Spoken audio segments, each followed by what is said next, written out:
আনতা মা মান আহবাবতা, যাকে তুমি বেশি ভালোবাসবে তার সঙ্গে তোমার কিয়ামতের দিনে,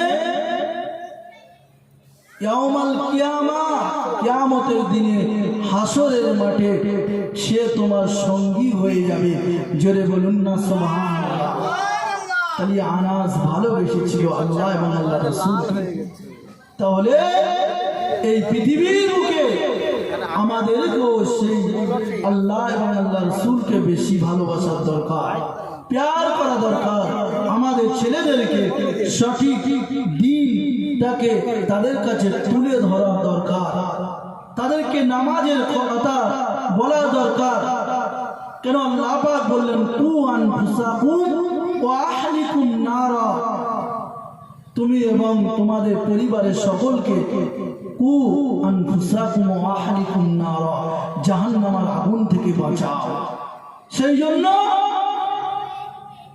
আপনার পরিবারে আপনার দায়িত্ব, আপনার পিতামাতা, আপনার সন্তান সন্ততি, আপনার পরিবার কি করে জান্নাতে যাবে, জাহান্নামে থেকে বাঁচানোর কথা বললেন। জাহান্নাম থেকে বাঁচিয়ে আপনাকে সঠিক দিশা তাদেরকে দেখানো দরকার। আমরা তাদেরকে আল্লাহ আল্লাহ জন্ম সময় পর পরে তাদেরকে আল্লাহ বলা শেখাবো, তাদেরকে নবী সম্পর্কে দু একটা কথা তাদের কাছে বলবো। তাহলে তারা আস্তে আস্তে নবী সম্পর্কে, আল্লাহ সম্পর্কে জেনে যাবে।